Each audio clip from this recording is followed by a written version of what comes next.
All right. I'll tell you what happened a few weeks ago, and then you'll guess what I'm about ready to tell you. So I fucking finally got my car fixed. All right? Because my beautiful son closed the friggin' gate on it as I was backing out. You know, all of a sudden I just heard the gate hit my car. I'm like, how the hell did I hit the gate? I've never hit the gate in my life. I looked, it wasn't there. And then I looked up, and my son was just pressing down on the remote control with like every fiber of his being. It was hilarious with this crazy look on his face, as toddlers do when they're trying to, do something that requires a little bit of effort, right? So, all right. So it fucks up my door and my side view mirror or whatever, and I was shooting the movie. So my car's fucked up the entire time I'm doing the movie. And I'm one of those guys. Some people get a dent in their car and they don't ever get it fixed. I'm not one of those people. I go down, I get it fucking fixed. I'm not riding around in a goddamn jalopy. I never understood why parents just let their cars go to shit. And look, if you don't have the fucking money to fix it, I get that. But when you have the money to fix it and you're just content to drive around with a big fucking dent in the side of your car, I just think it says something about you. That, you're there to do the job, but if you don't quite do it great, you're all right with it. As long as it kind of gets done. I don't like it. You know what I mean? It's like someone who wears a short sleeve dress shirt underneath a sport coat. And you're looking at their wrists, when they go to reach for something instead of their shirt. There's a sloppiness to it. All right? And I think it reflects on how people see you, the way you present yourself. So anyway, I finally get my car fixed. I'm fucking psyched. I got it back 2 weeks ago. Last night, I go down to the Avalon, drive all the way over there, right? It's a premiere for the George Carlin documentary done by the incredible Mike Bonfiglio. And they're having a premiere for it. So old Freckles, ran his yap in that doc for a little bit. They asked me to come down to the premiere, and I said, absolutely. It's George Carlin. Know him. Know me. He's on the Mount Rushmore. Of course I'm going to go down there. So I go down there. My beautiful car with no dents. Nice clear wrap on it to save the paint. I fucking go over. I do the red carpet. Answering all the questions, standing there, doing the fucking step and repeat, the whole thing. And all of a sudden, this guy comes up to me. He goes, hey, you drive the blah, blah, blah? And I said, yeah. He said, oh, man. I go, why? He goes, somebody just backed into it. I go, you got to be fucking kidding me. You got to be fucking kidding me. I just got the fucking thing fixed. And I'm going over there. You fucking got to be. And I walk over. I'm looking at the doors. Everything's fine. He goes, no, it's on the front. And I go around the front. There's all this white shit streak mark on the front. And he got the cover to the front light. Fuck that up too. Right? And then this guy gets out. Nice enough person. Right? Dressed like fucking Clark Kent. Sport coat and everything. He goes, oh, sorry. I'm like, what? He goes, I was backing in. I just want to be like, how the fuck did you hit it? How the fuck did you hit my car? There's backup cameras in cars, and they got the fucking sensor that beeps. Beep, beep, beep, beep, beep, beep, beep. Stop, you fucking moron. And he still backs into my fucking car. Fucking talking? What the fuck were you doing? And I just was like, look, I don't want to fucking do this. So I'm just like, all right, whatever. He goes, you want to exchange papers? It's like, I don't want to continue this relationship. I've known you for fucking 8 seconds and you backed into my car. Why do I want to know who you are? I'm like, no, forget it. And he was like, oh, I was going to say I'm a big fan of your comedy. Sure, he's a nice enough guy. But that fucking guy, if you're listening, you fucking suck at driving and there is no excuse for that. You have a fucking backup camera. And it's not like he just dinged it. He fucking banged into it. I don't know. I don't fucking know. I don't like. I have to tell you, it is better. Because back in the day when I first moved out here and I had my Prius, I couldn't keep the bumpers looking nice. Every time I get them fixed, like fucking within a week, somebody would bump into them, parking or whatever. But since then, since the backup cameras, like that shit's not supposed to happen. It's supposed to be fail safe.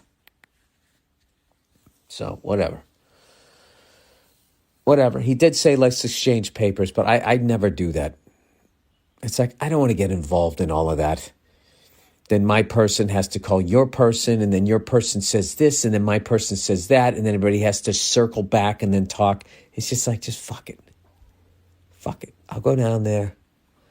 I'll go down to those sons of bitches that fix my fucking car, and, and they tell me what it's going to be, and then I go down there with the credit card, and they say, no, my friend, you said it was going to be cash. And I said, no, I didn't.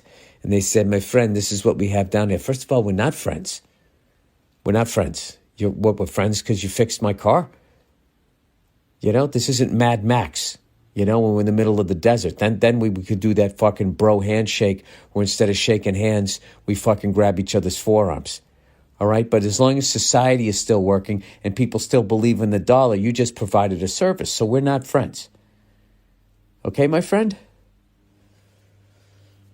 Anyway, I love when you go to those places and they only want cash. Don't you always immediately just feel like you're looking over your shoulder, like somebody's going to come run in here and try to rob this place? Like the other day, we'll call it last night, we stopped off at the weed store. I'm not a big weed guy, but, occasionally I partake. I don't like smoking. It's weird. I'll smoke a cigar, but I don't like taking it into my lungs, coughing my fucking brains out. So I'm a gummy, little 5. I fucking, take one. I could sit there and deal with, the Real Housewives, but I don't like doing it a lot because when I do it, then I just start doing it every night and then it just, gets out of control. So I just, I have one of those every once in a while. So last night was an every once in a while, right? And, we go into the fucking weed store, and I tell you, it still blows my fucking mind that you can walk in there and there's just all of this weed out in the open. Like, this shit was illegal for the first 50 years of my life or whatever. It's insane to me. But I've noticed when you go into those weed stores, it's just like a liquor store where there's always that feeling. Whenever I'm in a liquor store, back in the day when I drank, whenever I go into a liquor store, there would always be this feeling, especially at night, that I had to do the transaction and get the fuck out of there because at any second someone was coming in a ski mask and was going to rob it. I don't like going into businesses that are just cash, And I don't like the weed store too because they fucking scan your driver's license. It's like, what the fuck are we doing here? Yeah, the guy wanted to scan my license last night. I'm like, I'm not buying anything. He was cool though. He's like, all right. They usually like, oh, I can't get in the fucking store unless I know everything about you. It's like, why do you have to scan my driver's license? Like, what is that? What is that for? You know what I mean? What is that, what do they call that? Revenue stream. Where do you sell that to? Who do you have to fucking report to? The shit's legal. It's fucking legal, but not at a federal level, right? What are they going to come back and prosecute us after Texas makes weed illegal? After they roll that back? Oh, no fun, Texas. You can't go down there, fucking some chick in your goddamn cowboy boots and hat, bust a nut in her, and then get a do-over. Can't do that in Texas anymore. No fun in Texas. I'll tell you right now, if you're not paying state taxes, you're going to keep your baby you had with that fucking woman from the Waffle House. One of the dumbest things in the history of the fucking world is they're going to roll back Roe v. Wade. And when there's over 7 billion people on the fucking planet and the whole ocean is full of plastic to the point I don't even eat fish anymore. Everybody's testing positive for plastic. You're fucking literally eating the shit that you didn't need and you ended up throwing out. I mean, that should be a story on the news every fucking night of how we're going to clean that up. Should be a story in the news every night about how a select group of fucking greedy cunts turned our entire food supply into poison and now they're trying to force it on the rest of the world. That should be stories. Nope, that's not a fucking story.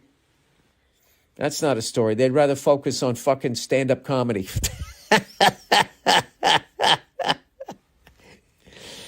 You know, or talk about the Russians and act like, you know, when they invade a country, they don't do it the right way. But when others, wink, wink, nudge, nudge, invade a country, we do it the right way and no innocent people die. Fuck out of here. Oh, I'm in a mood. Why, Bill? Because you care about society or because some fucking four-eyed cunt backed into your fucking car despite having every piece of technology to not make that happen? You know that thing that your parents used to say, just can't have anything nice. We just can't have anything nice. That's what I feel like right now. Whatever. I'll get the car fixed and I'll forget about it. I just know when I go back to my friends, my friend, they're going to think that I did it. And I'll be like, I didn't do it. And they're going to be like, okay, my friend, it's okay. Did you not have the sensor turned on? You know, I can put on a better sensor, my friend. All right, is it okay if I use my credit card? Of course, my friend. 10 days later when it's done, okay, you said cash. No, my friend, we said cash. Oh, you know, you paid the card, it's going to be more money, my friend. I love my friend because nobody says that. You know, it's not like you go to France, bonjour. They actually say that. I just love how a group of people comes over here and they latch onto shit that is English, and they create these expressions that nobody fucking uses, like Paul Verzi created. You know, end of the day, you got to find out what that dog has in its.